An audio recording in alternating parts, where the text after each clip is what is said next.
giving us the latest information on COVID-19 cases and their investigations. We also have Dr. Ron Cook, who is offering information and tips to the public. And finally, we will have Mayor Dan Pope, who will be giving an update for Lubbock in general on COVID-19. So I'm going to turn it over to Ms. Catherine Wells.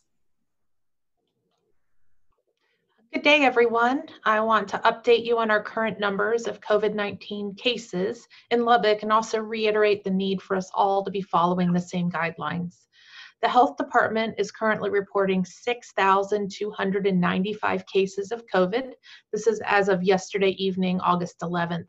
We now have over 4,000 Lubbock residents who are recovered, and there are currently 1,700 active cases in our community. Unfortunately, we're now reporting 83 individuals have died from COVID-19 since the beginning of this epidemic. The number of cases reported has continued to be level, and this really puts us in a much better place for the fall than where we were back in June. This drop is because of all the steps that our community is taking, following guidelines, wearing face coverings, and limiting social gatherings are all the reason for this drop. I know people are becoming fatigued with the mask wearing and social distancing. It is natural to want to get back to normal. Unfortunately, we are all in this for the long haul. To allow us to get back to school, back into the workforce, we need the entire community to pitch in and follow the same guidelines. I've gone over these guidelines before, but there tends to be more and more questions at the health department and through our case investigations of people asking what they need to do when they either think they have COVID or have tested positive. So if you have a pending test, so you went in and got tested for COVID, you need to stay home until you have those results. We need for you to act like you are positive. If you test positive, you must isolate. And when we talk about isolation, that means no work or no going into the office, no going into school, no attending sports events or going into the store for a minimum of 10 days after your symptom onset.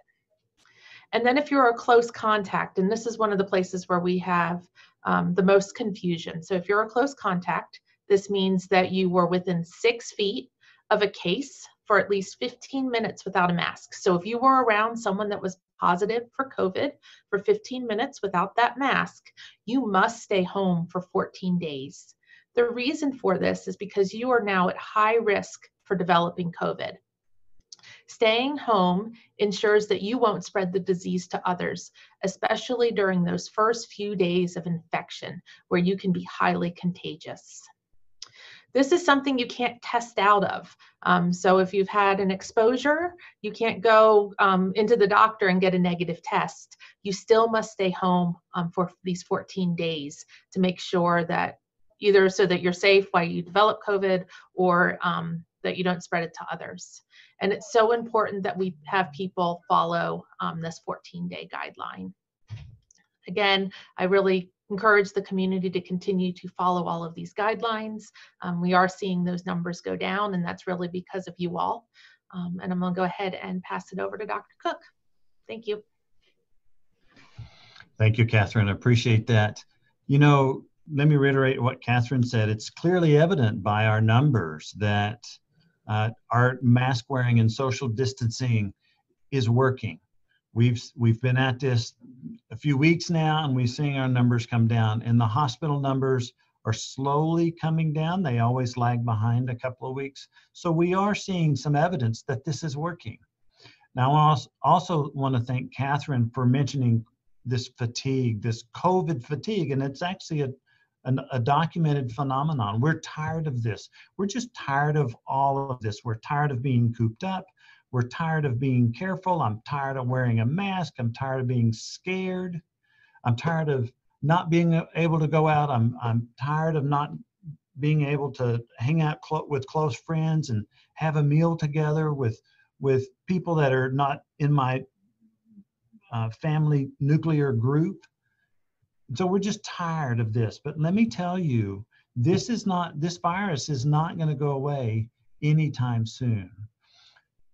The other thing we're probably tired of is arguing with friends. You know, they have a different opinion and they're very adamant about their opinion. And, you know, I may have my opinion and I'm very adamant about my opinion. So what can we do about this stress with each other and just the stress of this COVID fatigue? One of the best things that we can do for COVID fatigue is get out and exercise. I know as a healthcare provider and a physician, exercise is one of the best things that I can prescribe for you. There is no drug that can lower your heart rate as fast, as lower your blood pressure, help your mental psyche, help your stress level, help your blood pressure, and actually prolong your life as doing exercise. And in the prescription for exercise from physicians is 150 minutes a week. It's 30 minutes a day, 5 days a week, at a level where you're sort of out of breath. You could carry on a very short conversation, 2 or 3 words, but you couldn't carry a tune. So you don't have enough voice control because you're breathing too hard, right? And being outside, there was a recent study that says being outside away from people, you don't always have to wear a mask. But if you're near people and you're inside, you must wear a mask. So exercise is one of the best things that you can do. The other thing about this stress is talk to somebody. Talk to somebody about the level of anxiety that you have. Talk to a counselor, talk to a minister or a pastor or a friend, and even say it out loud. I am so tired of this. I am frustrated with this. Just saying it out loud helps fight off the stress. A couple of other things, constructive thinking, what we call constructive thinking. You know, I can't always control the situation that I'm in, but I can respond. I can control my response to that situation or how I think about it or how I react to it. And the last thing is mindfulness and gratitude. You know, live in the moment. We can't live tomorrow. We can't fix tomorrow, and we can't I said that backwards. I can't fix yesterday and I can't fix tomorrow. I need to fix today. Live today. Fix those things that you can physically and tangibly touch and task and work on today. Work on those things today. If you know somebody that's depressed or you think they're depressed, please check on them. Please ask them. It's okay to even use the word, "Are you depressed?" It's not going to make anybody do anything or harm themselves. But if you are concerned about somebody, please check on them and ask them, "Are you depressed about this?" And if so, please have them call and visit with us. We're happy to make that. Have them call their primary care doctor or a counseling service. But sure, being cooped up and frustrated with all this, we have to learn to cope with this. We're going to be at this for a long time. This is not going away. What we're doing now is working, and we must maintain our social distancing and wearing a mask. We also need to make sure we wash our hands. This is a marathon. It's obvious that we can do this. You guys are doing a great job. Let's keep it up. School is starting.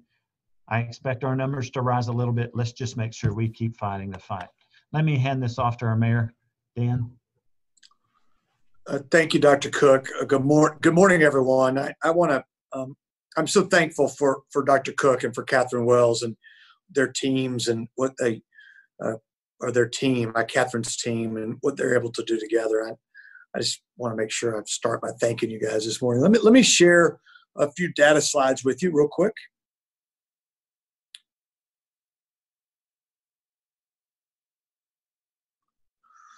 So I'm not going to start with positivity rate today. We had a glitch in our formula. We'll get it updated. It'll be up on the website later today. But good news on positivity rate over our rolling average over the last 14 days, under 10%, about 9.7 roughly. That's good. As you recall, we'd like to get that down, and that's a good indicator of the spread of the virus in our community. The slide you see on your screen talks about hospitalized patients. We're still in the same range now. We've been in this range for a month. I talked to one of the hospital CEOs Monday, and they're feeling good about where they are, able to do their regular business as well as support their patients that have COVID. In fact, they indicated to me that 40% of their COVID patients were from outside the region. So still serving not just West Texas and Eastern New Mexico, but a much larger part of our state and of New Mexico. We showed this slide last week. I thought we'd show it again with school starting. This is a total cases in the 6 to 17 year age range. You can see that for every active case, we have well more than 2 that are recovered. And then finally, these would be our new cases by age group over the last 14 days. And this will not surprise anyone. It's the distribution that we've been seeing recently. Just one note on new cases, please, or on positives.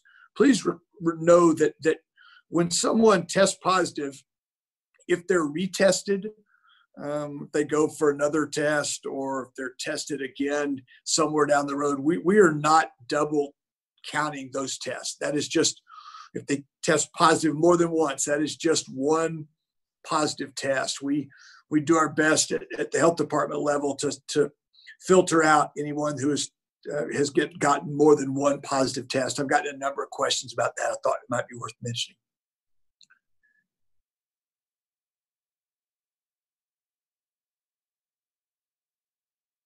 Okay. A few other things that, I was doing some reading this weekend, and I read the quote that many of you know from Thomas Paine, the revolutionary founding father, who said that these are the times that try men's souls, and maybe we could say men and women's souls in this day and age. But I think that's so true, that there's so much about this that's difficult. And I just want to start by recognizing that, by recognizing families that have lost loved ones, by recognizing families that have where mom or dad has lost a job, or where their business has failed or is failing. Those are heavy on our hearts and our minds, and we'll continue to do all we can to create an economy where businesses thrive and people can work. Just a quick comment about schools. We talked quite a bit about this last week. I'm pleased that our school districts are reopening next week. Parents, there's a lot of communication coming out from the school districts. It's on their websites. You're getting it via emails. You're getting robocalls. Please listen. Please pay attention to this communication. It's very good. The information on their websites is very helpful, but it's only helpful if you will engage and you and your students understand. Okay, so we can safely reopen. There's an option for those that choose to stay home and educate their kids at home. I think it's very family friendly, and I'm thankful for all the efforts of our schools. Texas Tech we're starting to see students come back, and they've done a nice job of staggering those ones that come in, check into the dorm, and spreading it out to do it in a safe way. Texas Tech continues to run their testing site on the north side of their campus on 4th Street, between 4th Street and the museum, just east of Indiana. We got good news last night when the Big 12 indicated that they're going to play football. In fact, they just released a composite schedule within the last hour. We open here on September the 12th with Houston Baptist, and 2 weeks later, the Texas Longhorns come to town. So what a great way to start football in September. I think we can safely play football. I think the precautions that are being undertaken across the Big 12, but particularly I'm aware of the ones that are being undertaken at Texas Tech. I think we can do that, and certainly it'll be the fans' interaction will be limited, and we'll all, I guess, get our chance to enter the stadium during the season. But I'm pleased about that. That's important to a lot of levels. It's important to our college kids. It's important to certainly the players and the band and the coaches and our alums, but it's really, really important to our economy. More than a decade ago, when the Chamber of Commerce studied the value of the University of Texas game every other year, it's more than a $10 million impact to our economy. That's 8 digits. That's a big impact. We've got to find a way to safely re-engage. We're a big college town. We can't lose sight of that. Let's talk a minute about testing. We have abundant locations for testing. I'm going to run through some of these. This is not an all-inclusive list. We're going to work on getting a slide on our website that will give every testing location that we're aware of. But it's a bit entrepreneurial in the testing locations. That's awesome. But remember, Rogers Park, that's 3300 Auburn, north of 4th Street, east of Indiana, Monday through Friday, 10 to 4. That's a walk up or drive up, no appointment required. Same at Combus Health Center. That's at 301 40th Street, Monday, Wednesday, and Friday, 10 in the morning to 11:30. Take a break at lunch because we're serving senior meals right there close by. Start again at 12:30 in the afternoon and go to 4. Once again, drive up, walk up, free. There's also testing going on 7 days a week at Walgreens. That's the one at 6th and Q. That's by appointment. CVS is testing at 3 of their locations. 3402 Slide, 608 North Slide, and 3402 50th. So all sort of inside the loop. Grace Clinic is testing Monday through Friday from 8:30 in the morning to 4 in the afternoon. You need an appointment to test there, and you can get that by walking in or by reaching out to them via phone or electronically. The Community Health Center of Lubbock is testing. Covenant and UMC are testing in their clinics. And as I mentioned earlier, Texas Tech is running a testing location. I believe our school districts will be running testing locations at their high schools. You'll have to check their websites for information about that. Please, if you feel like you need to be tested, if you've been exposed, if you have the symptoms, get tested. Please get tested. If you're positive, then we want to trace you, isolate you. The vast majority of you will recover in 14 days, and you'll be back into the workforce, into your lives. I've mentioned our economy a little bit this morning. We got really good news this morning about sales tax. It's the biggest driver of our general fund. And our June sales tax numbers, we got the details this morning, were up 10% over last year. That's nearly $700,000 in revenue as an increase. And that's good. We felt like they were going to be up because we knew the state numbers were up.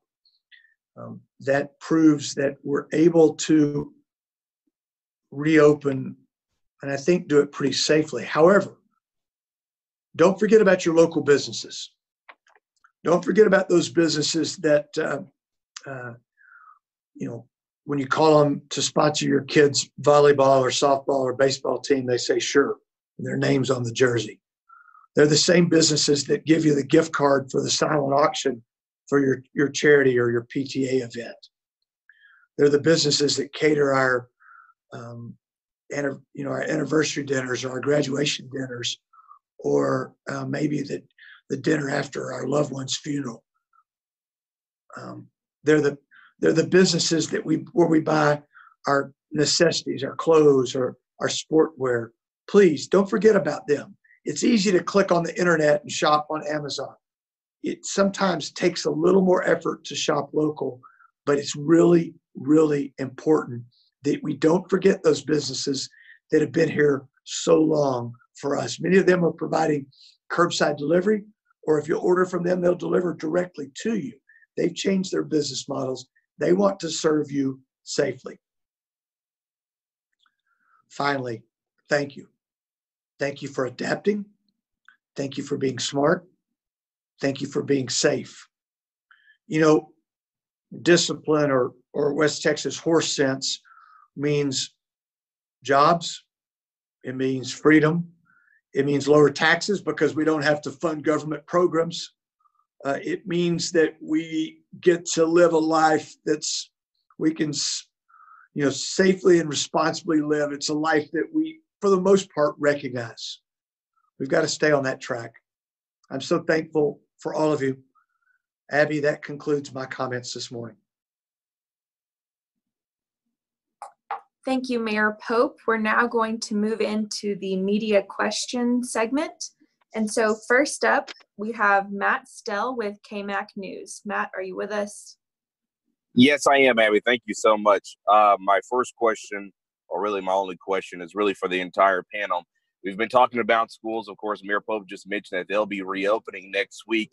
My question to the panel is this: just walk us through how that process is going to go. If a student or a teacher tests positive, what happens next? And then also, if there is a positive test at a certain campus, will that be counted within the Lubbock County numbers, or will there be a separate count, kind of like what Texas Tech is doing? Not a separate count, but they're releasing their own numbers as well. So if you could just explain that for us, just in total. I know a lot of us will probably have planned on asking that. I just want to go ahead and just kind of get it on out there.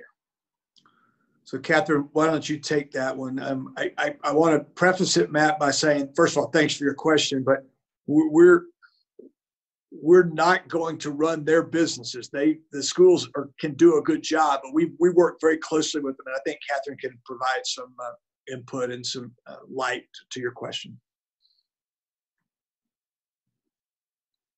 Catherine, I believe you're on mute right now. Thank you, Abby. Like what happens within a school for a contact investigation is very similar to what happens in a business or a community.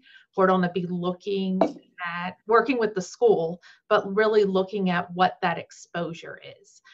So if all the children in the classroom are wearing masks and teachers masked, if there's a positive child, most likely that it'll be like any other disease, that child will have to go home. We will be watching that classroom closely, but there's no reason right now to close a classroom if everybody's wearing a mask. If mask compliance isn't high, or we're seeing more than one case within a classroom, that's when we start looking at working with the school district about specifically closing a classroom or maybe a larger closure. But everything's going to be a case-by-case basis, and as we learn and the guidance changes, we're going to be following that. And Catherine, talk about the test results, if you would, positive tests. So positive test results will be going into the city's test results. We don't have any plans right now to report anything out differently. If the school system chooses to do that, they might. All right, thank you. Thanks, Matt. Next, we have Jamie Lozano with the Lubbock Avalanche Journal. Hey, everyone. I really just have one question this morning, and it's in regards to nursing homes that are reopening. What are some of the precautions and the guidelines that are in place as people are getting ready to visit their loved ones as they can? A lot of that was laid out in the governor's order allowing nursing homes to reopen. We're still waiting for some additional guidelines from Health and Human Services about the specifics. But really the guideline is limiting, we still need to make sure we have that social distancing in place. So making sure that we're not having direct contact with the individuals in the nursing home, but it is going to allow individuals to have face-to-face contact so you can actually see your loved one and your loved one can see you. So Jimmy, just sorry, go ahead. Include on what Catherine was saying, it requires that the facility be COVID-free, both with residents and with staff members, those individuals that live there, and then the staff members must be COVID-free for 14 days. So some big hurdles to jump over for certain institutions, especially large institutions. And so that's the rule. No physical contact, and certainly physical distancing for sure. I just would add that I think reopening may be the wrong word to describe it, and that it's I would say it's controlled visitation, and because it's still those are still such critical and vulnerable parts of our population, those residents. Absolutely. Thank y'all. Thanks, Jamie. Next, we have Karen Mckay with KCBD. Karen, are you with us? Good morning. Yes, thank you. Mayor Pope, you said that we're not going to run the city's business, the school's business, but when you look at this, this is the largest gathering of all at one time since the beginning of COVID when the schools opened. So what has been the city's role in the health department in really helping get this started? Yeah, good question, Karen. Yeah, you're right. I think in we have north of 40,000 students in Lubbock ISD, Lubbock Cooper, and Friendship, and so it's a you take that in Texas Tech. I think you could answer both of these questions. If you were to add them to the question, I would say that our role has been as a partner, as a resource for them. We'll continue to be that. I'll let Catherine talk in more detail about her interaction with the student health folks in the school districts. But we've worked on this since March, since they made decisions to close after spring break, and we continue to keep those lines of communication open, and we'll pivot and make decisions as we better understand the best way to safely allow our kids to go to school. And we're just continuing the work that we've always done with the school district at the health department. It just doesn't always get on the news. We work with them other years on cases of chickenpox or a pertussis case within a classroom. And it's always been the health department, and along with our health authority, provides that consultation to the school district. And I think it's a strong working relationship. And there's never been a time where we've really disagreed. It's always been working and making those decisions best for that classroom. And Catherine, you mentioned earlier, if I understood right, that if one or two kids have COVID, you might close the class and look at further closures in the school. I mean, will there be exposure sites listed when there is COVID in certain schools, or will that be kept private within the schools? My understanding from working with the school system is there would be the notification to parents within those classrooms or within that school as appropriate, just as they do with any other infectious disease in those classrooms. We're going to really be monitoring things. We have had daycares in this community successfully operate all summer with very good masking procedures with their staff and even with students. And we've had some positive cases in those daycares and have not been required, or there hasn't been the need to close the entire daycare down. And I believe we can do the same with our schools. It's just going to take that effort and lots of monitoring. All right, thank you. Thanks, Karen. Next, we have Christy Martinez Garcia with Latino Lubbock. Good afternoon, everybody, and thank you for your continued efforts to inform our public. And Dr. Cook, you are absolutely right. COVID fatigue, I am at the full capacity of that, but I want to read you some numbers real quick, okay? So 74, 112, 59, 148, 60, 99, 59, 79, 105, 74, 105, 50, and 86. If those numbers sound familiar, it is because every day it has been like a roller coaster ride with COVID-19 active numbers that are being reported. And, I know that you guys mentioned that the numbers are leveling off, but Are they really leveling off? And we continue to hear of folks getting tested and waiting longer than average times for results. Is there a glitch in the response? Are we having issues with lab testing? I mean, I'm not sure how to tell people otherwise or to report to them, because it seems like it's still an issue. Oh, thank you, Christy. That's a great question. You know, if we look back a month ago, our numbers were in the triple digit consistently. And of the numbers that you mentioned, there's only a couple that are triple digit, and one of them was a data dump that we didn't expect. That was the 148. And about half of those were true, really positive from us for the city, and the others was the other 70 or so was a data dump. And so if you compare to a month ago, our numbers are better. We do continue to struggle with trying to get information in from the testing sites. You know, as always, the sooner we can get that information into our system, as soon as we're notified, I promise you that the health department is working 7 days a week trying to make those initial contacts with individuals who have a positive test. Now, so it's a two-way reporting street there. So the patient or the individual who was tested gets notified either by text message or email or a phone call.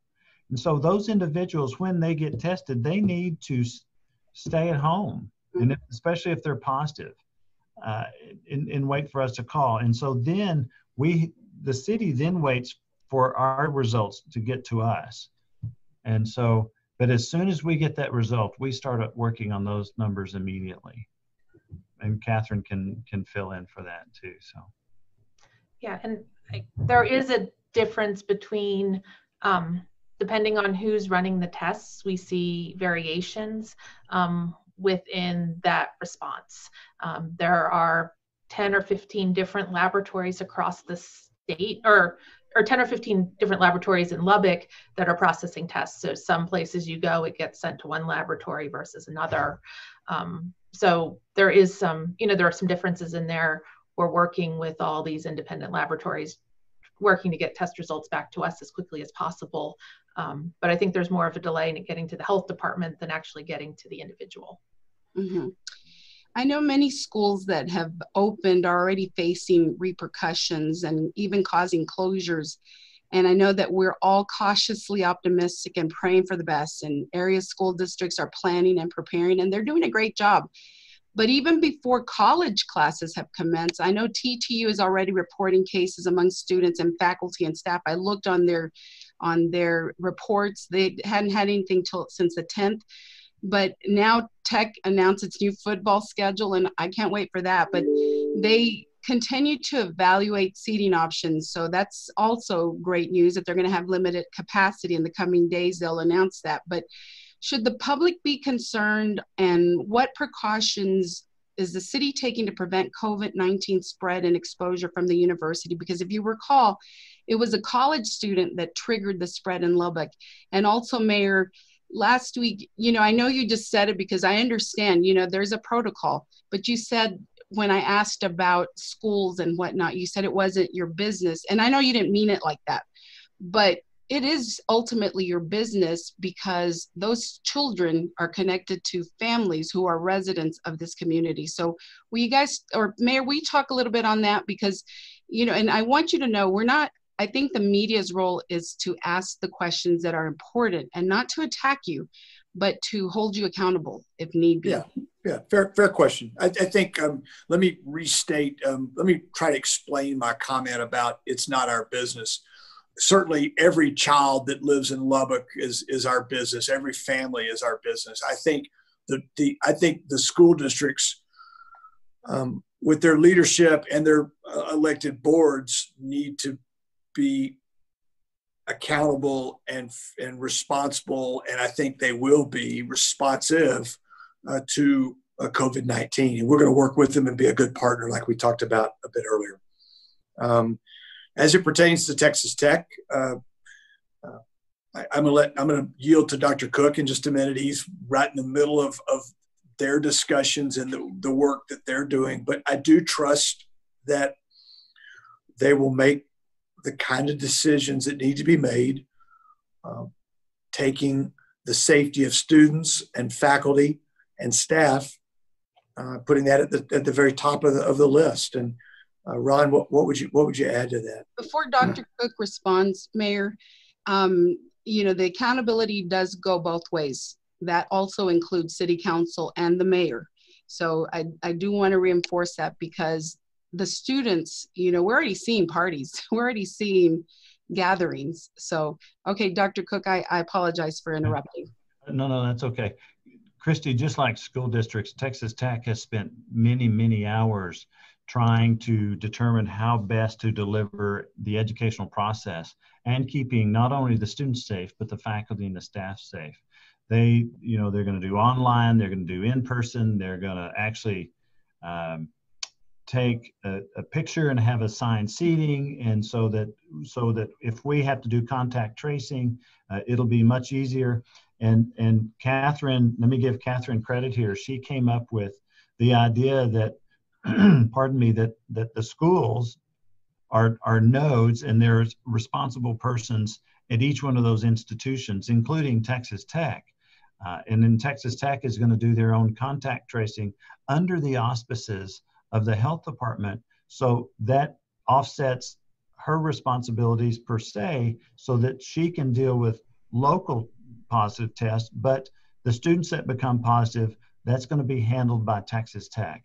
And so in these little nodes are groups that work together to take care of their people, but they're ultimately responsible to the health department. And so there's an emergency operations group that has sat down and worked through all these processes. And just like Catherine said, if we have a positive in a classroom, whether it's in an elementary school or a high school or a private school or at Texas Tech, we will look at the exposure, determine the risk, and then decide if it's just a single individual, and was there appropriate distancing, were they wearing facial coverings. And let me encourage everybody in Texas Tech has this rule too, that everybody's going to wear a facial covering on campus, period. And so that's going to decrease the ability to spread the virus, and so certainly decrease the risk for everybody. Catherine, how many kids are going to be in a classroom? Have you all talked with the school districts about that? I don't have specifics on those numbers. Thank you all. Thanks, Christy. Next, we have Olga Aguero with the El Editor. Buenos dias.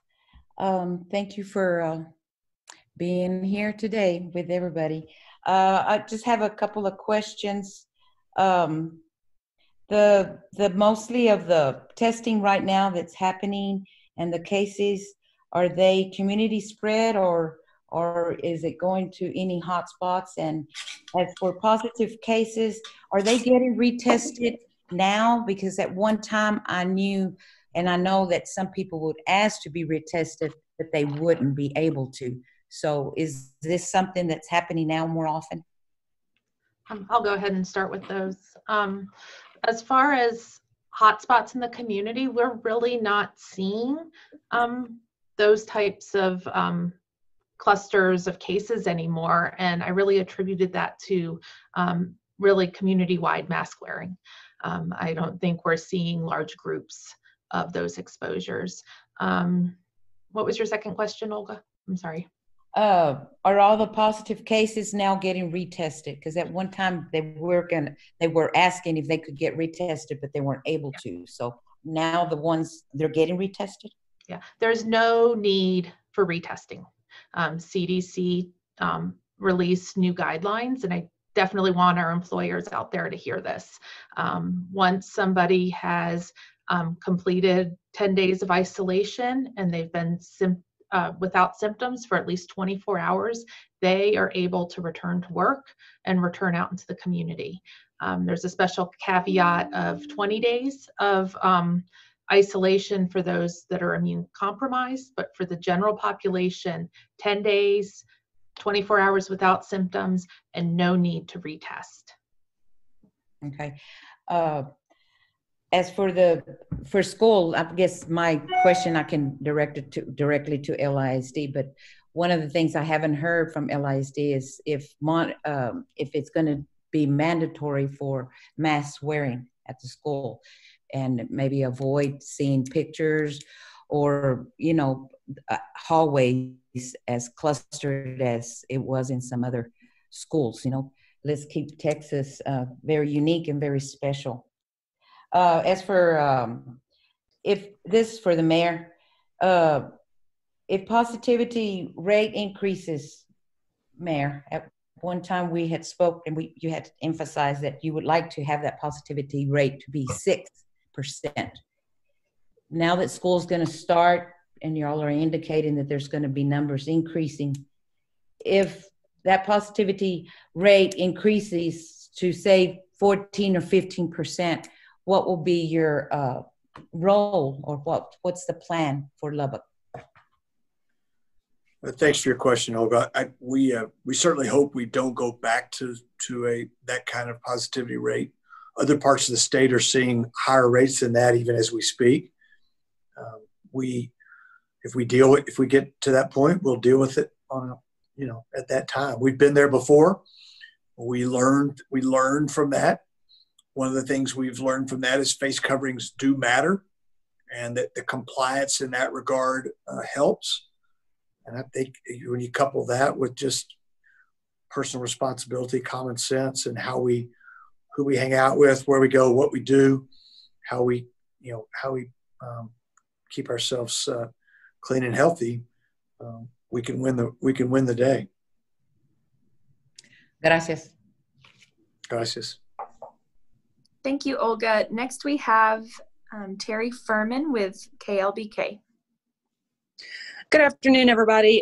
First, I want to welcome Catherine back. I'm so glad you got a few days off. You definitely were in need of that. My first question is this. Each of you, the mayor, Dr. Cook, and Catherine, I want you to think of the question that you are asked the absolute most in the community when you're out and about. What do you have to say to tech students? What do you have to say to answer that main question that you get asked all the time? Catherine? Okay, I think the biggest question I get is all these individuals that they've been under quarantine, or they've been told to isolate for 14 days, and they just want to test out of it. So you can't just test your way out of it. If you've had an exposure, you need to stay at home for those 14 days. You can't just go get a test at day 5 or day 6 and say, I'm cured. You could develop COVID the next day or two and then infect others. Terry, I think my other hat is actually a clinician, and so I get a lot of questions regarding how should we treat and whether or not we should really use hydroxychloroquine, or whether or not we should use azithromycin and those sorts of things. And then, do masks really work? And so I spend a lot of time searching the literature. And so that's probably where most of mine come from. Let me just remind everybody that masks do work. There was just, again, another study yesterday out of Duke that said masks work. All facial coverings work. Some work better than others. The little neck gaiters that are 1 layer thick work, but probably not very well. So, a multi-layer cotton fabric covering that's not a surgical mask works pretty well. 3 layers is almost as good as the surgical masks. And so I get a lot of questions regarding treatment and whether or not they're real and what's wrong with this and why can't I have that kind of drug. That's my clinician side. I'll probably get more questions. I have very competent people down at the health department that I rely on to help me answer questions, such as Catherine. Terry, I think the question I get the most often is, Mayor, are you tired of being on TV? We're tired of seeing you. And I tell them, yes, I am. But no, I think maybe the most serious question I get is, how long is this going to last? We talked about it earlier today, and I was on this morning on a Zoom call with the gentleman that runs the Federal Reserve Bank in Dallas.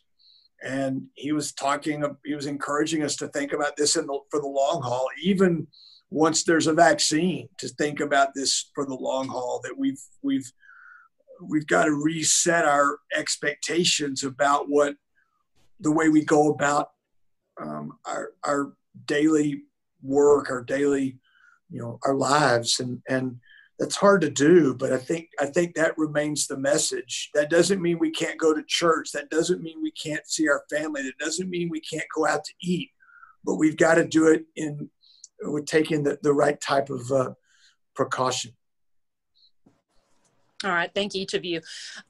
My follow-up question is for Dr. Cook. Dr. Cook, please go over and remind people that mask wearing, either they're disposable or how often do they need to be cleaned, especially with these kids going back to school. What do their parents need to know about cleaning masks? That's a great question, Terry. So this is just a 3-layer cotton mask that I have. I have other surgical masks. These type of masks should be not worn very long. They do get soiled and you can't wash these. Now this cotton mask, I can stick it in the washing machine and dry it. And I would recommend that you should try to get a new one every day. Just because, our spittle ends up on the inside of the mask and we wipe our nose a little bit when it tickles, and who wants to use a used napkin every day? And so I would just say, change these every day and have a spare one in the kid's backpack. And so that you always have 2. And so if it really does get extra soiled, you can change that one out at lunch or whenever it gets soiled. And so every day, I would say every day for most of these cotton masks. So you need to have 3 or 4 of them at the house and a spare one in the kid's backpack. For sure. All kinds of fun colors and shapes, and some of them have lips drawn on the outside. Yeah, there's a lot of fun ones out there. Thank you so much. I know that answers a lot of questions for parents. You bet. That concludes the media questions for today's press conference. As always, please follow the City of Lubbock social media outlets and keep updated from those outlets. So I hope everyone has a good week. Thank you for joining us today. Thank you. Thanks, Abby.